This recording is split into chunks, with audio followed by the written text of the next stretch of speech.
ብልሁ ጫማ ሰፊ። በአንድ ወቅት አንድ ጫማ ሰሪ ከሚስቱ ጋር በአንድ መንደር ውስጥ ይኖር ነበር። ሥራ ስላልነበረው ምግብ እንኳን የሚገዛበት ገንዘብ አልነበረውም። ስለዚህም አንድ ቀን አንድ ውሳኔ ከደረሰ በኋላ ለሚስቱ እንዲህ ሲል ነገራት። ከዚህ በኋላ እዚህ መቆየት አልፈልግም። በዚህ ቦታ ሥራ የለም። ከዚህ በትልቁ ከተማ ሄጄ ዕድሌን እሞክራለሁ። ምናልባት ተስፋ ያለው ሥራ በዛ አገኝ ይሆናል አላት። ጫማ ሰሪው ከትልቁ ከተማ ደረሰ። እየጮኸ በየመንገዱ ይታረም ነበር። አዲስ ጫማ ልስራላችሁ፣ አዲስ ጫማ፣ አዲስ ጫማ ልስራላችሁ፣ አሮጌውን አዲሱት እያለ ይጮህ ነበር። ጫማ ሰሪው በመጀመሪያ ቀን ምንም ጫማ አላገኘም። በሁለተኛው ቀን እንደገና በዚያ ከተማ ሲጣራው አለ። አሮጌ ጫማ የሚያበራ አዲስ ጫማ ልቀይረው፣ አሮጌውን በአዲስ እያለ ሲጮህ አንዲት ሴት ጠራችው። ጫማ ሰሪ እነዚህን ጫማዎች ጠግንልኝ ስትል ጠየቀችው። ጫማ ሰፊው ከበሩ ላይ ቁጭ ብሎ ጫማዎቹን ይሰፋ ጀመር። ይኸው ወይዘሮ ጫማው ተዘጋጅቷል አላት። ስንት ነው ብላ ጠየቀችው። 1 ብር ብቻ ብሎ ብሩን ተቀብሎ ከዛ ስፍራ ሄደ። ልክ በሁለተኛው መንገድ ታጥፎ መንገድ እንደጀመረ ሌላ ሴት ጠራችውና ጫማ እንዲሰራላት ጠየቀችው። እነዚህ ሁሉ የሚጠገኑትን ጫማዎች ናቸው፣ እባክህ ጠግናቸው አለችው። ጫማ ሰሪው ጫማዎችን ጠገናቸው። እናም ሳንቲሙን ተቀብሎ ከዚያ ሄደ። ዛሬ በጣም ብዙ ነው የሠራሁት። በእንደዚህ አይነት ከቀጠልኩ በቅርቡ ገንዘብ ይኖረኛል። ከዛም አህያዬን እገዛለሁ ሲል አሰበ። ሥራውን ተግቶ ሠራው። እናም በጥቂት ቀናት ውስጥ 4 የወርቅ ሳንቲሞች አጠራቀመ። በሁለቱ አንድ አህያ ከገዛ በኋላ ወደ ቤቱ ለመመለስ ወሰነ። በሚቀጥለውም ቀን ጓዙን ሁሉ ጠቅልሎ ወደ ቤቱ ለመመለስ ወስኖ እየሄደ በአንድ ጫካ ውስጥ ሲያቋርጥ የሌቦች ቡድን አየ። ከዛም አምላኬ ሆይ ጠብቀኝ፣ እነዚህ ሌቦች ገንዘቤን ሁሉ ይወስዳሉ፣ ከዛ እንደገና ደሃ ሆናለሁ፣ አሁን ምን ላድርግ እያላሰበ ምንጊዜም ቢሆን ስለ አንድ ነገር መፍትሔ አጥቶ አያውቅም። አንዱን የወርቅ ሳንቲም የአህያው አንገት ላይ አሰረና ወደፊት መሄድ ቀጠለ። ከያዝከው ገንዘብ ጋር ወደዚህ ቅረብ፣ ቶሎ ብል፣ ፍጠን ፍጠን አለ አንደኛው ሌባ። ተመልከቱኝ፣ እኔ አንድ ድሃ ጫማ ሰፊ ነኝ። ከዚህ አህያዎች ምንም የለኝም፣ እባካችሁ ልሂድ ሲል ከአህያው ላይ አንገት የነበረው ወርቅ ወደቀ። አሃ ታዲያ ይሄ ወርቅ ሳንቲም ከየት አመጣኸው አሉት።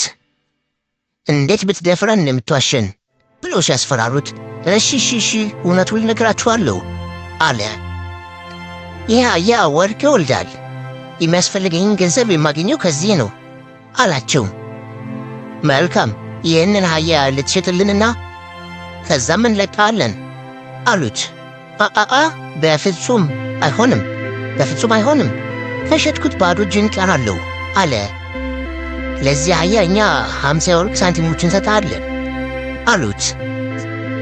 መልካም፣ ነገር ግን አንድ ነገር አስተውሉ፣ አህያውን እየተቀያየራችሁ ጠብቁት፣ ካልሆነ በገንዘብ ትጣላላችሁ አላቸው። ጫማ ሰሪው አህያውን ሸጦ ተመለሰ። የወርቅ ገንዘብ ስላገኘ ተደስቷል። በገንዘቡ የዶሮ ማርቢያ ገዛበት። ሌቦቹም አህያውን ይዘው ወደ መደበቂያ ዋሻቸው ደረሱ።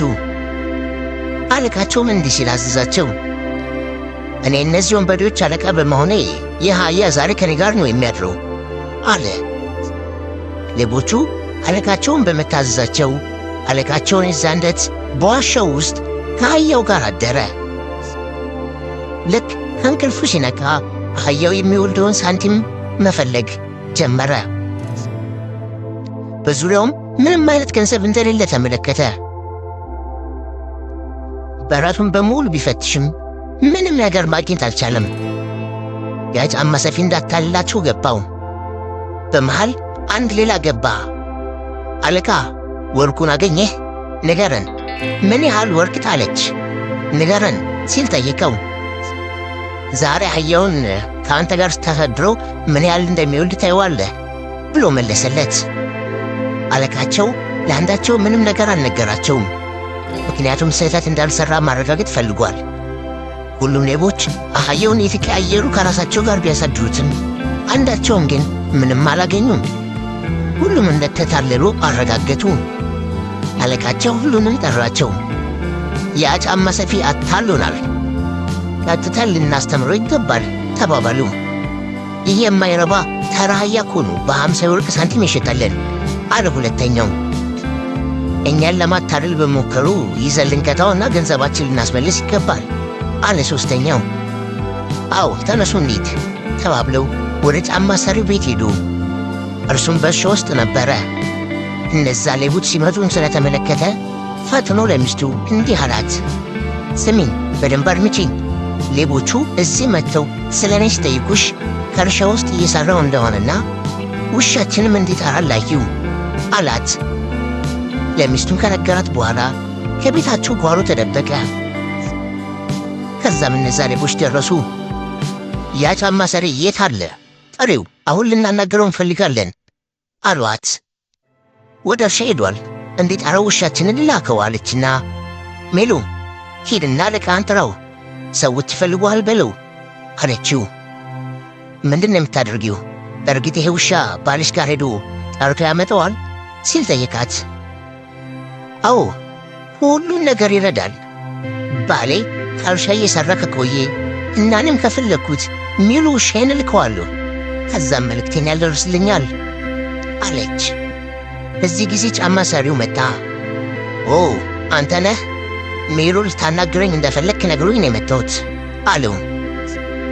ከአህያው ላይ ምንም ነገር ልናገኝ አልቻልንም፣ ዋሽተህናል፣ አንተ አታለህናል አለው ሌባው። አዳምጡኝ፣ እርግጠኛ ነኝ ስህተት ሰርታችኋል። እኔ ሁሉ ሀብት ያለኝ በአህያዬ የተገኘ ነው አላቸው። መልካም፣ ይህንን ሁሉ እናምናለን፣ ነገር ግን ይህን ውሻ ልትሸጥልን ይገባሃል አሉት። አአአ በፍጹም አይሆንም ሲላቸው፣ ለዚህ ውሻ 40 የወርቅ ሳንቲም እንከፍላለን አሉት። ለትንሽ ጊዜ ካንገራገረ በኋላ ውሻውን ይሸጥላቸው ተስማማ። ሌቦቹም ተመለሱ።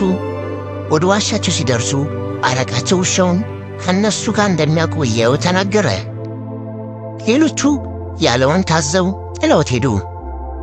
አለቃቸው ልጁን ጠራት። አዳምጪኝ ልጄ፣ እኔ አሁን ለሥራ እወጣለሁ። ማንም ሰው እኔን ፍለጋ ከመጣ ሜሉን ልከሽ አስጠሪኝ አላት። ከጥቂት ደቂቃ በኋላም አንድ ሰው መጥቶ አባቷ እንድትጠራለት ጠየቃት። ከዛም ወደ ውሻው ዞራ ሜሉ ሂድና አባቴን ሰው እንደሚፈልገው ንገረው አለችው። ሜሉ እየሮጠ ወጥቶ ወደ ሌቦቹ አለቃ እንደመሄድ ወደ ጫማ ሰሪ ቤት ሄደ። ሌባው ወደ ቤት ሲመለስ ውሻው እንደሌለ አየ። ሜሉ ወደ ጌታው ቤት እንደተመለሰ አወቀ። ስለዚህም ሌባው ወደ ጫማው ሰሪ ቤት ሄደ። ሜሉ ተመልሶ ወደ አንተ ተመጥቷል አለው። አዎ እዚያ አለ፣ እኛን ናፍቆ የመጣ ይመስለኛል። ጥቂት ጊዜ ስተው፣ ትንሽ ጊዜ ከሰጠው እንደ ጌታው አድርጎ ይታዘዝሃል አለው። አለቃውም ሜሎን በድጋሚ ከወሰዱ በኋላ ሜሎን ከታዛዦቹ አንዱ ለሆነው ሰጠው። ሜሎ ከሁሉም ሌቦች ጋር ቢውልም ማታ ማታ ወደ ጫማው ሰሪ ቤት ይሄዳል። ሁሉም ሰው የገባው እንደገና እንደመታለላቸው ነው። ስለዚህም ተወያዩ። በዚህ ጊዜ እንደገና ደግመን አንታለልም፣ ይህንን ጫማ ሰፊ እናስተምረዋለን ብሎ ወደ ጫማው ሰሪ ቤት ደረሱ። ጫማ ሰሪው ለሚናገረው ነገር ሁሉ ምንም ጆሮ አልሰጡትም። በጆኑ እያድርገው ከቅጣቱ እንዲማር ለቀቁት።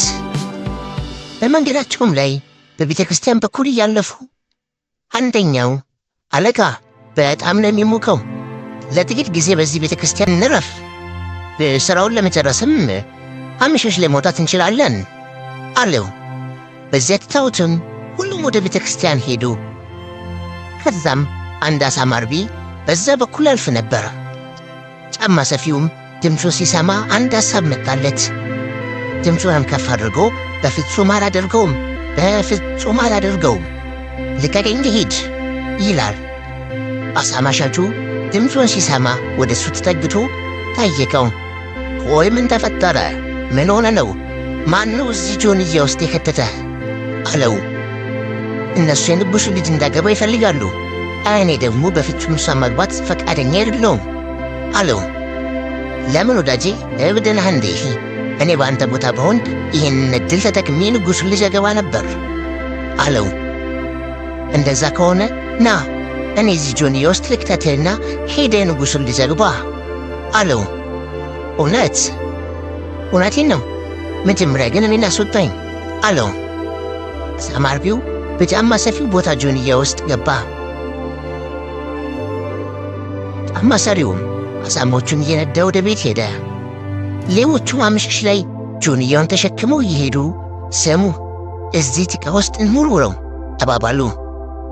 ትልቅ ትምህርት ያስተምረዋል ብለው ወረወሩትን። ከዛም ሲመለሱ ጫማ ሰፊውን መንገድ ላይ አገኙት። በጣም ደነገጡ። እንዴት ሊሆን ቻለ ብለው ጠየቁት። ከዛች ጋር ስር አንድ ታምረኛ ቦታ አለ፣ በዛም በጣም ብዙ ወርቅ አለ።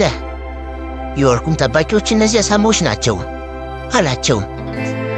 በእነሱ እርዳታም ወጣው ወርቅም አገኘው ብሎ መለሰላቸው። አሁን በዛ ቦታ ውሰደን፣ ግን ተጠንቀቅ፣ ወርቅ የሚባል ነገር አትነካም አሉት። ተስማምተውም ሄዱ። ከዛ ወርቁን ከፈለጋችሁ ጆንያ ውስጥ ግቡ እናም ታሰሩ አላቸው። ሁሉም ጆንያ ውስጥ ገቡ። ከዛም ሁሉንም ጭቃ ውስጥ ትቷቸው አሳሞቹን እላያቸው ላይ ለቀቀባቸው። አየህ አሁንም አታለለን፣ አሁኑ ከዚህ ስፍራ አውጣን እያሉ ጮኹ። አሳሞቹ ሌቦቹን ረገጧቸው። ይህንን ያየ ጫማ ሰሪ እየሳቀባቸው ወደ ቤቱ ሄደ። ከዛ ጊዜ በኋላ ከሚስቱ ጋር በሰላምና በደስታ መኖር ጀመረ።